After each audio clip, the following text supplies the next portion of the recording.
Hola, bienvenidos a En Trending. Qué gusto que nos acompañen una semana más, ya entrando en la recta final de este mes de marzo, y el día de hoy tenemos un programa muy interesante donde hablaremos acerca de un elemento esencial para la vida, un líquido vital. Pero antes de entrar de lleno al tema, tengo el gusto de acompañar el día de hoy a Viri. Hola Viri, ¿cómo estás? Hola Jesús, muy bien. Yo también muy feliz de saludarte porque como bien lo mencionas, hoy vamos a estar hablando de la relevancia que tiene el agua en nuestras vidas, este elemento tan importante y tan vital como ya nos lo comentabas. Y esto pues precisamente en el marco del Día Mundial del Agua que se conmemora cada 22 de marzo para generar conciencia sobre su importancia, pero sobre todo también sobre su cuidado. Y fíjate que este año el lema de este día es precisamente el valor del agua, lo cual me parece muy importante y muy apropiado porque como que a veces llegamos a pensar que tenemos agua ilimitada, que nunca se nos va a acabar y simplemente no la cuidamos como deberíamos, ¿no? Entonces me parece muy apropiado generar esta conciencia y sobre todo esta reflexión porque hoy atravesamos una crisis mundial del agua. Se dice que son casi 3,000 millones de personas las que no tienen acceso a agua potable y esto genera un gran problema. Vaya dato ese que nos mencionas de casi 3,000 millones de personas que no tienen acceso libre a este líquido vital, y pensar que esta problemática pues se suma a otra cuestión sanitaria que vivimos el día de hoy, ¿no? Esta pandemia que aún la estamos sufriendo, pero que se agudiza cuando no tenemos este elemento que es el agua, porque nos piden lavarnos las manos, desinfectarnos, utilizar el agua para limpiar objetos, pero podrían ser foco de contagio si no los llegamos a utilizar de buena manera. Así es, precisamente la pandemia es uno de esos tantos ejemplos que reflejan lo mucho que necesitamos el agua en nuestras vidas. Se nos ha dicho que el arma más poderosa para combatir el coronavirus es el lavado frecuente de manos, y cómo lo vamos a hacer si simplemente no tenemos agua, ¿verdad? Pero bueno, de esto y otros temas vamos a estar hablando a lo largo del programa. ¿Qué te parece si iniciamos conociendo la definición del agua en un minuto? Vamos. El agua cubre muchas de nuestras necesidades, desde saciar la sed, bañarnos, preparar nuestros alimentos, en la agricultura y para la generación de energía. Su cuidado es vital, ya que menos del 1% se encuentra disponible para el uso humano, y expertos señalan que para el 2025 la población puede sufrir su escasez en gran magnitud. Del agua depende la supervivencia de plantas, animales y ecosistemas. El mismo planeta Tierra está formado por 70% de agua, del cual muy poca es agua dulce, necesaria para el ser humano. Únicamente tenemos un 2.5% de ella en comparación con el 97.5% de agua salada que nos rodea en mares y océanos. El cuerpo humano contiene agua en gran proporción. Cuenta con un 60%, mientras que el cerebro 70%. La sangre está compuesta por 80% y los pulmones por un 90% de agua. Actualmente, 1.200 millones de personas viven en áreas donde la escasez del agua es una realidad, y a pesar de que el planeta cuenta con agua potable para abastecer a la población, su desperdicio, contaminación y gestión provoca que no alcance para todos. Pues ahí está, acabamos de ver justo un poco de la importancia que tiene el agua, no solamente para nuestro cuerpo, para hacer funcionar a nuestro organismo, sino también para la supervivencia en la tierra misma, ¿no? Animales y plantas la utilizamos, todos y todas necesitamos de ella para vivir. Así es, el agua es parte fundamental de nuestro día a día porque la necesitamos precisamente para muchas cosas. Pero bueno, pues para conocer cómo llega el suministro de agua a cada uno de nuestros hogares, ¿qué te parece si vamos a ver la primera parte del reportaje?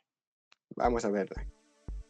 En México, la distribución del agua se gestiona mediante un conjunto de políticas, derechos, instrumentos, atribuciones y responsabilidades, donde el Estado y la sociedad actúan coordinadamente en forma sustentable para el control y manejo de este recurso vital en beneficio de los seres humanos y su medio social, económico y ambiental.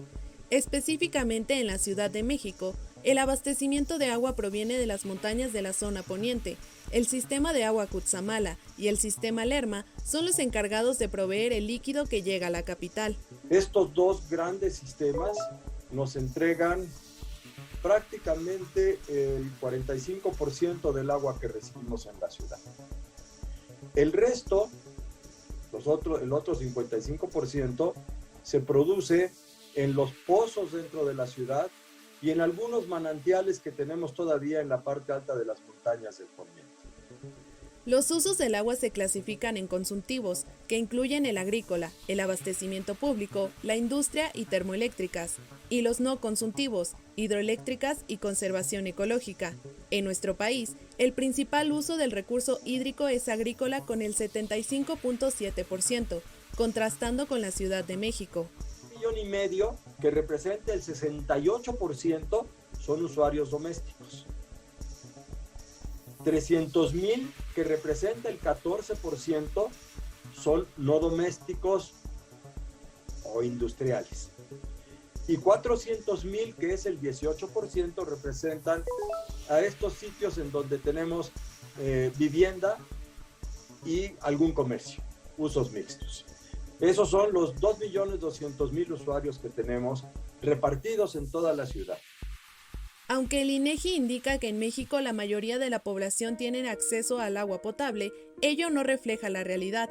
Solo 6 de cada 10 mexicanos tienen acceso diario al agua potable y al saneamiento, denotando que nuestro país se encuentra en una situación crítica por la explotación, contaminación y mal uso de las fuentes de agua. Bueno, nosotros tenemos todos los problemas juntos, todos los problemas al mismo tiempo. Tenemos escasez, tenemos exceso, tenemos mala calidad, tenemos desperdicio de recursos, tenemos en realidad muchos problemas relacionados con la forma en la que tomamos el agua, la distribuimos, la devolvemos a los cuerpos de agua. México no es un país que tenga un lugar muy destacado dentro del buen manejo del agua. De acuerdo con la Conagua, entre los problemas públicos que hay sobre el agua en el país está que el acceso a los servicios de agua potable y drenaje es insuficiente e inequitativo y que existen grandes brechas en los servicios entre regiones del país. Una de las razones es geográfica. Tenemos un país que sus 2/3 partes son zonas áridas y semiáridas, con una precipitación pluvial muy baja. Y luego tenemos una 1/3 parte del país, ya mencioné los estados de Tabasco, de Chiapas, de Veracruz, en donde se concentra la mayor parte del agua. En la Ciudad de México, el gran trayecto de la red que distribuye el agua también representa una dificultad para suministrar este recurso de manera equitativa. Está asociada en mucho a lo que acabamos de platicar de que el agua entra por el poniente. Como entra por el poniente, entonces las alcaldías y las colonias del poniente tienen mayor facilidad de acceso al agua, porque están al inicio de la ruta de la entrada principal del agua a la ciudad. En cambio, el lado oriente es lo que está más lejos.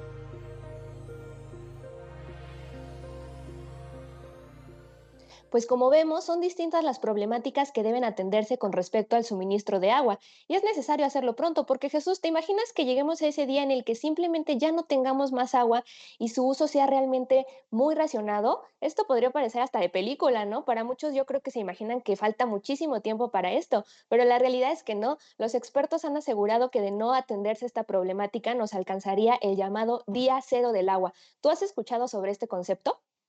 La verdad no había tenido el gusto de conocer este término del día cero. Para este programa pues me puse a investigar un poquito y sí recuerdo que se mencionaba esta posibilidad de quedarnos sin agua y empezar a utilizar sustancias muy pequeñas. Pero, ¿qué te parece si para conocer más acerca de esta información vamos a ver la siguiente nota que Yadira nos preparó? Vamos. La crisis del agua es un tema que mucho se ha tocado, pero por el que poco se ha hecho.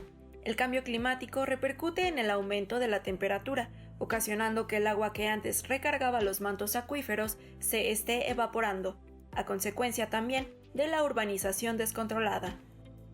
Aunado a esto, la contaminación de líquido con metales pesados como el mercurio, el plomo y el zinc, provenientes principalmente de la industria minera y eléctrica, la ineficiencia de la infraestructura hidráulica y el desperdicio en su consumo diario, también son causas que pueden llevarnos a vivir lo que se conoce como día cero. Se determina día cero al momento en el que el agua ya no sea disponible para la humanidad. De llegar a esto, el acceso al recurso tendría que llevarse a cabo bajo un estricto y obligatorio racionamiento entre la comunidad. Este término tiene su origen en Ciudad del Cabo, Sudáfrica, cuando de 2015 a 2017 dicha ciudad sufrió una sequía extrema, lo cual orilló a decretar que el día cero llegaría en 2018. Sin embargo, gobierno y sociedad actuaron en conjunto para evitar llegar a ese momento. Destinaron el agua únicamente para lo más esencial, reduciendo su uso incluso en actividades tan importantes como la agricultura, logrando retrasar indefinidamente el temido día cero. De no tomar las acciones correspondientes, la Ciudad de México podría experimentar una situación similar, pues según datos de la ONU, se encuentra ubicada en el lugar 9 dentro de la lista de las 11 ciudades más grandes del mundo, donde próximamente no habrá suministro de agua potable, por lo que es de suma importancia reflexionar sobre el uso que le damos. Una de las medidas que podemos realizar como ciudadanos para retrasar este suceso es con el compromiso de aportar cambios que beneficien la protección de este recurso con acciones como captar el agua de lluvia para utilizarla en labores domésticas, por ejemplo, utilizarla para el sanitario, para lavar los autos o lavar la ropa. Estas son solo algunas actividades en las que podemos aprovecharla y reutilizarla en gran medida antes de experimentar una total escasez de agua. Vamos a una pequeña pausa, pero no se vayan porque al regresar conoceremos qué significa que el agua ya cotice dentro de la Bolsa de Valores de Nueva York. Ya volvemos.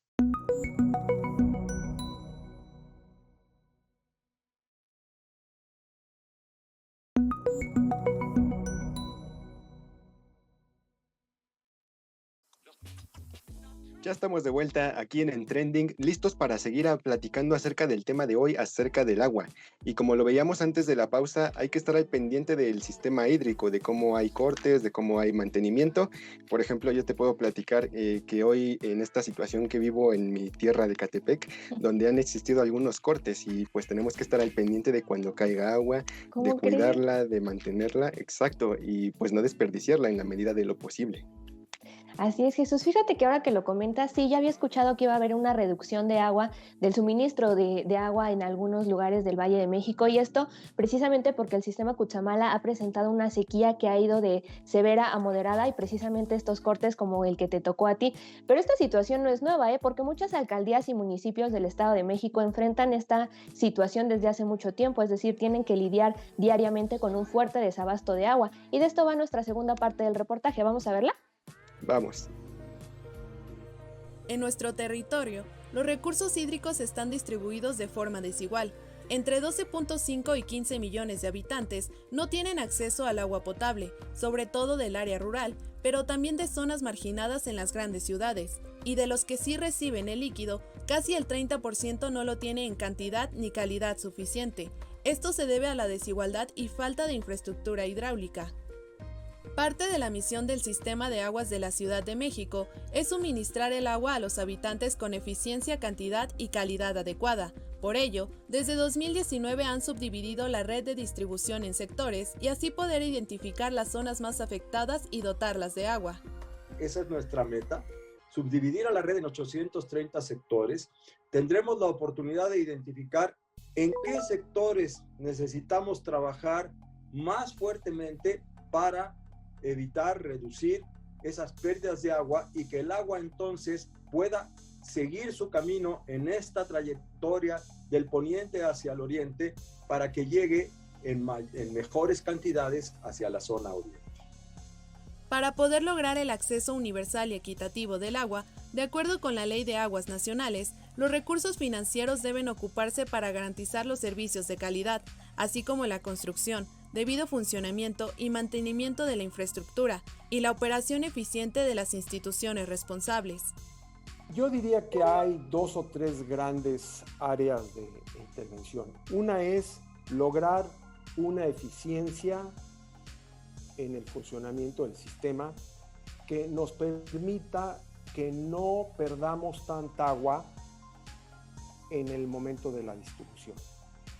En la Ciudad de México se pierde el 40% del agua a través de las fugas que padece el sistema. Y a veces en el campo, que es el principal consumidor de agua en este país, se pierde hasta el 70%. ¿Por qué? Porque no se le ha dado mantenimiento a la infraestructura.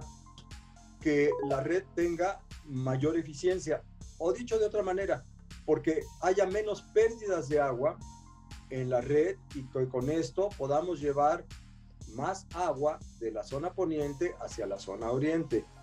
Otra de las problemáticas que agravan la situación del agua en México es la sobreexplotación de los acuíferos. De los 653 acuíferos del país, 104 están sobreexplotados. A nivel nacional, Chihuahua es el estado que registra más mantos acuíferos afectados. Esto genera a su vez otras complicaciones, como los hundimientos diferenciales y daño en los sistemas de flujos subterráneos. El tema de este año del Día Mundial del Agua es valoremos el agua. Y efectivamente, si no valoramos el agua, si no le damos su lugar, pues el recurso se nos escapa de las manos y podemos tener problemas muy serios.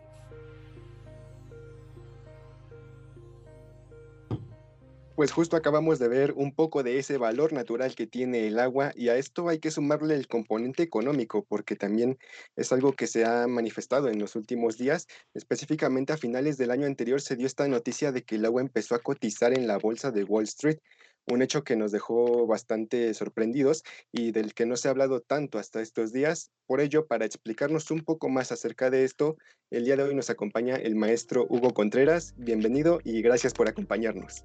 Muchas gracias, Viridiana, Jesús y toda la audiencia. Un gusto enorme estar aquí con ustedes. La verdad es que es una buena noticia que hoy en día tengamos instrumentos económicos, financieros, que nos permitan entender cuál es el verdadero valor del agua. Nosotros valoramos y nosotros tomamos decisiones de usar una cosa, usarla mucho, usarla poco en función de cuánto cuesta. Yo creo que todos nosotros cuando vamos a la tienda y compramos algo muy costoso, hemos ahorrado mucho para comprar aquello que siempre hemos querido, lo cuidamos como nada. Lo mismo sucede con el agua. Yo podría preguntarle, y lo hago con alguna frecuencia cuando estoy frente a las personas, ¿cuánto pagan de agua? Y muy pocas veces en la Ciudad de México me pueden decir cuánto pagan de agua. Yo confieso, y confieso de una manera un poco avergonzada, que mi última factura fue de 134 pesos al bimestre. En mi casa somos 5 personas. Me parece que ese no refleja, ese precio, esa tarifa, no refleja el verdadero valor del agua.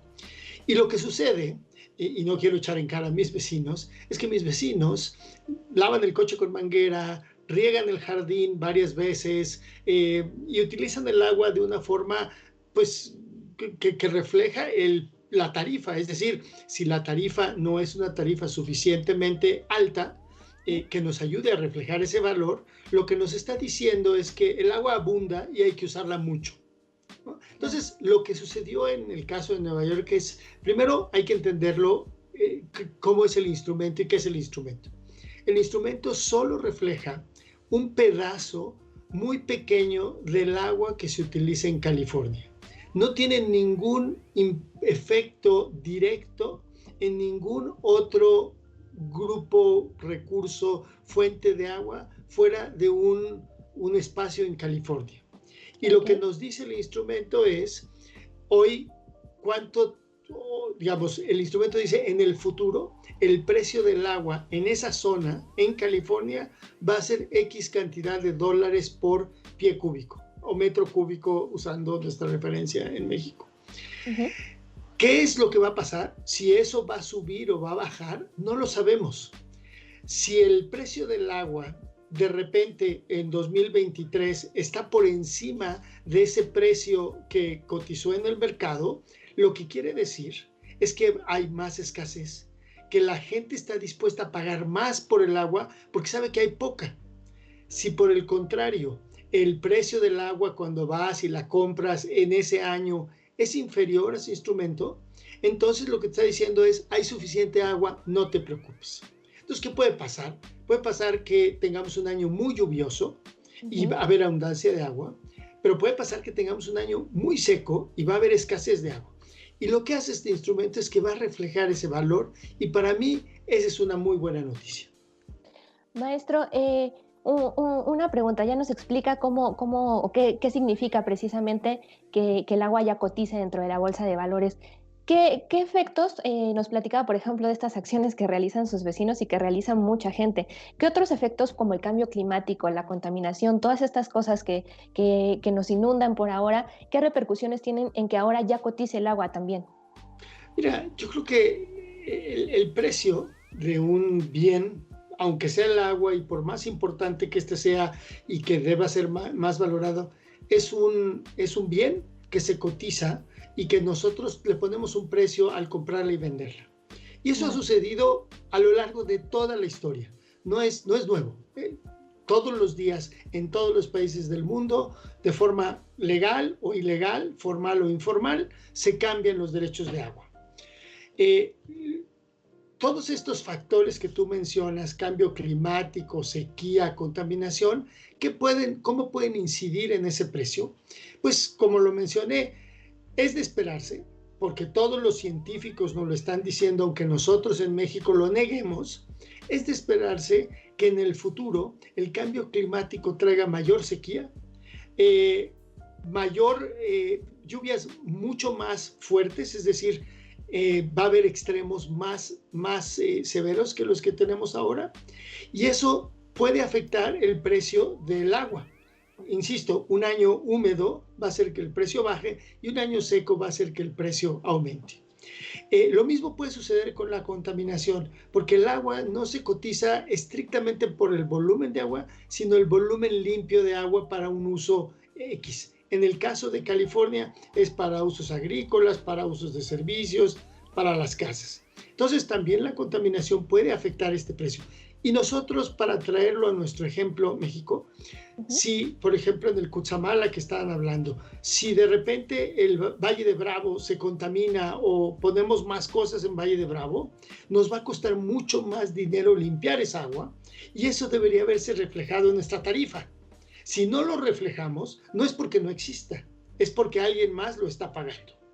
Lo mismo es, y lo decía el doctor Perlot, al final del día hay un valor y ese valor refleja estas escaseces, sequías, etcétera. Y creo que tú lo mencionabas también en la cápsula.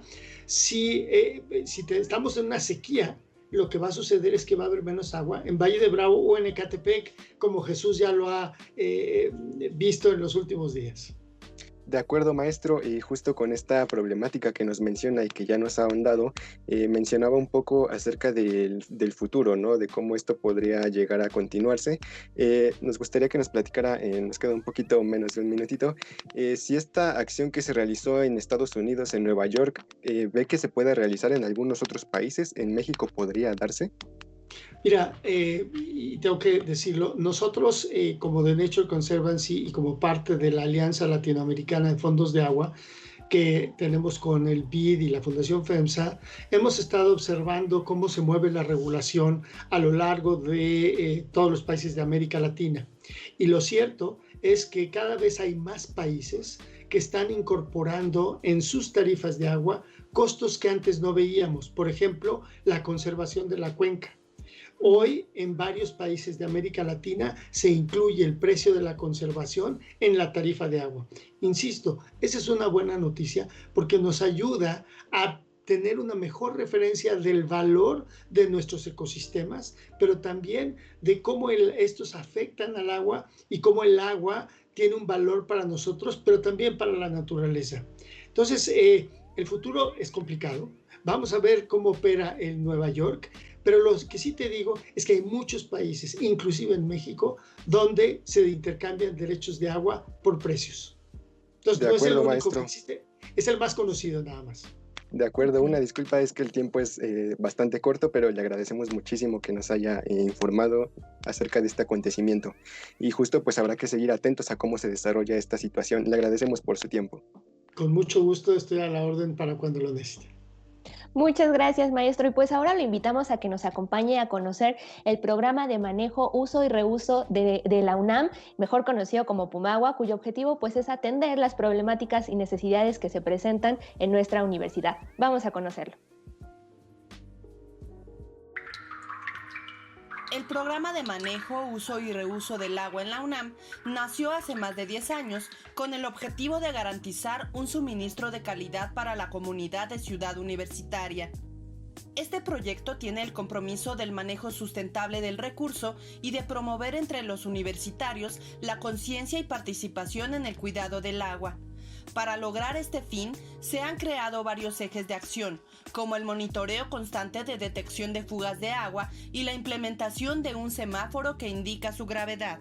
Con esta actividad hemos logrado reducir a menos de la mitad las fugas. La meta que tenemos en Pumagua es lograr reducir todavía más, al mínimo, al 10% de lo que hay en el sistema, como actualmente hay en sistemas europeos. Se cuenta con un sistema llamado Observatorio del Agua, a través del cual es posible saber el manejo y consumo que se hace en las facultades, institutos y dependencias ubicadas en CEU. Actualmente tú puedes ingresar a la página de Pumagua y puedes encontrar pues, todas las mediciones que tiene cada edificio, ¿no? O sea, en tiempo real tú puedes consultar en internet en tiempo real cuánta agua consume la Facultad de Ingeniería, la Facultad de Ciencias, la Facultad, bueno, TV UNAM incluso. Ciudad Universitaria cuenta con 3 pozos que suministran al día unos 100 litros de agua potable por segundo. Nuestros científicos y especialistas cuidan que los estándares de calidad sean óptimos para el consumo humano. Esto ha permitido la colocación de dispensadores para beber y a la vez promover la reducción del consumo de agua embotellada. En CEU tenemos más de 180 dispensadores instalados y también ya se están implementando en algunas FES, en algunas prepas, SHs, para que los estudiantes pues hagan uso de estos. Actualmente el 50-60% de las áreas verdes que hay en CEU se riegan todavía con agua potable, ¿no? El otro 40% con agua tratada. Es un proceso que es gradual, digamos, se está haciendo de manera paulatina, ir renovando, ir sustituyendo el uso del agua potable por agua pues, residual tratada para que pues, en algún momento incluso eliminar este uso, ¿no?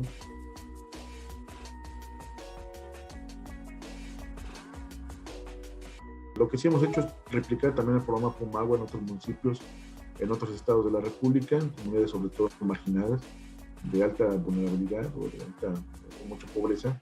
A través de charlas, talleres, nosotros invitamos a que participen para tener un uso eficiente del agua. Y ahorita que estamos la mayor parte de nuestro tiempo en nuestra casa, pues estamos implementando campañas para también tener un uso eficiente del agua en nuestro hogar.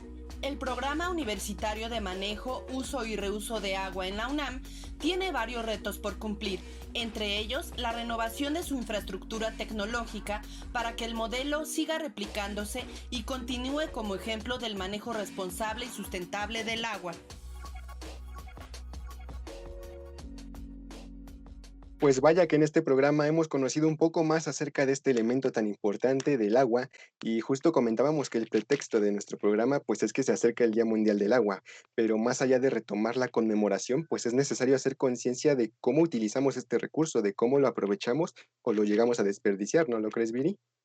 Así es, Jesús, es importante hacer esta reflexión todos los días, porque como ya lo mencionábamos, actualmente vivimos una crisis mundial de este recurso y es importante detenernos a pensar qué estamos haciendo cada uno de nosotros para contribuir a un mejor aprovechamiento y por tanto pues a su cuidado. Y opciones hay muchas, podemos desde cerrar el agua cuando lavamos, cuando enjabonamos los trastes, aprovechar el agua de lluvia, revisar que no tengamos fugas, tomar baños más cortos, en fin, ejemplos hay muchísimos. Pero bueno, ahí se queda para la reflexión. Nosotros nos despedimos, esperamos que esta información les haya ayudado y recuerden que nosotros tenemos una cita la próxima semana aquí en Trending.